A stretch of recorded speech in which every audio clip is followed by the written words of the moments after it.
Hello every one. നമുക്കറിയാം, നേഴ്സുമാരുടെ ജോലി എന്ന് പറയുന്നത് അത്ര എളുപ്പമുള്ള ജോലിയല്ല. നേഴ്സുമാർ വളരെ കമ്പാഷനോടുകൂടി ഹോസ്പിറ്റലുകളിലായാലും ഏത് ഹെൽത്ത് കെയർ സെറ്റിങ്സിലായാലും നമ്മുടെ മലയാളി നേഴ്സുമാർ പൊതുവെ വളരെ ഹാർഡ് വർക്ക് ചെയ്യാറുണ്ട്. അതുകൊണ്ട് തന്നെ അവർ ചിലപ്പം ബേൺഡ് ഔട്ട് ആയിരിക്കാം.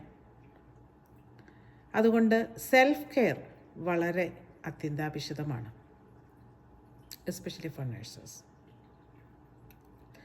അത് അവരെ അവരുടെ ജോലിയിൽ അവരുടെ കമ്പാഷനൊക്കെ സസ്റ്റെയിൻ ചെയ്യുവാനായിട്ട് അവരെ സഹായിക്കും. അതുപോലെ തന്നെ അവർക്ക് ജോലിയിൽ വളരെ എനർജറ്റിക്കായിട്ട് പോയി ജോലി ചെയ്തിട്ട് തിരിച്ചു വരുവാനായിട്ടും അവരെ അത് സഹായിക്കും. സോ അതിനുള്ള ഒരു 3-4 ടിപ്സാണ് ഞാനിവിടെ ഇപ്പോൾ പറയാനായിട്ട് ആഗ്രഹിക്കുന്നത്. അതിനാദ്യമേ ചെയ്യേണ്ടത് പ്രയോറിറ്റൈസ് യുവർ സ്ലീപ്പ്. ഒരു നല്ല സ്ലീപ്പ് ഹൈജീൻ നമുക്ക് എല്ലാവർക്കും വളരെ അത്യാവശ്യമാണ്. A consistent restorative sleep just to recharge your body and mind. നമ്മൾ സ്ലീപ്ലെസ് നൈറ്റുകളൊക്കെ നമ്മൾക്ക് ഉണ്ടാവാറുണ്ട്. ചില സമയത്ത് ജോലിയിലൊക്കെയും ലേറ്റായിട്ട് നിൽക്കേണ്ടതായിട്ടും മാൻഡേഷനൊക്കെ കിട്ടി പല നേഴ്സുമാരും പലപ്പോഴും ലേറ്റായിട്ട് വീടുകളിൽ വരികയും പിന്നെ വീട്ടിലെ പണികൾക്കൊക്കെ ശേഷം വളരെ ടയേർഡായിട്ട് അല്ലെങ്കിൽ അവർക്ക് ഉറക്കം വരാത്ത ദിവസങ്ങളും സമയക്കുറവ് മൂലം പിറ്റേന്ന് രാവിലെ പോകേണ്ടതായിട്ടൊക്കെ വരുന്ന അവസ്ഥകളൊക്കെ ഉണ്ടായിട്ടുണ്ട്. അപ്പോൾ അങ്ങനെയുള്ളവരൊക്കെയും ചെയ്യേണ്ടത് they have to prioritize their sleep എന്നുള്ളതാണ്. ഒരു നല്ല സ്ലീപ്പ് ഹൈജീൻ അത്യാവശ്യമാണ്. അപ്പോൾ നമുക്ക് automatically we can fall into sleep and wake up the next day with the full energy. അതുപോലെ തന്നെ അനദർ ടിപ്പ് എന്ന് പറയുന്നത് to stay active.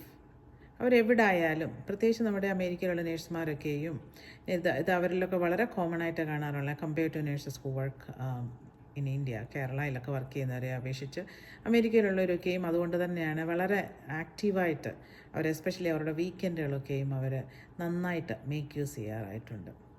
Short walks ഒക്കെ ആകാം. നമ്മൾ ടയേർഡ് ആണെങ്കിൽ പോലും you have to push yourself to walk. ജോലിയുടെ ഇടയ്ക്കൊക്കെ സ്ട്രെച്ചിങ് ചെയ്യുവാനായിട്ട് നമുക്ക് സാധിക്കും. ബ്രേക്കിൻ്റെയൊക്കെ സമയത്താണെന്നുണ്ടെങ്കിലും അല്ലെങ്കിൽ അല്പനേരം ചെയർ യോഗയോ അങ്ങനെയുള്ള കാര്യങ്ങളൊക്കെ നമുക്ക് ചെയ്യുവാനായിട്ട് സാധിക്കും. പക്ഷേ ഇതിനൊക്കെ ഒരു മോട്ടിവേഷൻ വേണം എന്ന് മാത്രം.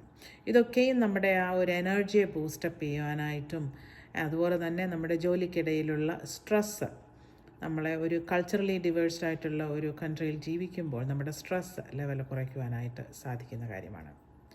അതുപോലെ തന്നെ ഈറ്റ് നറിഷിങ് മീൽസ്.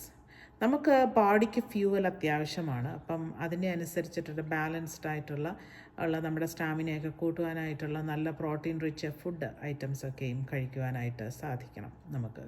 നമുക്കറിയാം, നമ്മൾ ചില സമയത്ത് ജോലിയിൽ നമുക്ക് ബ്രേക്കൊന്നും എടുക്കാൻ പറ്റാതെ വരാറുള്ള അവസരങ്ങളുണ്ട്. ബട്ട് എന്തെങ്കിലും നല്ല പ്രോട്ടീൻ ബാർസുകളോ അങ്ങനെയുള്ള എന്തെങ്കിലും കാര്യങ്ങളൊക്കെ നമ്മുടെ കയ്യിലെപ്പോഴും കരുതുന്നത് നല്ലതാണ്.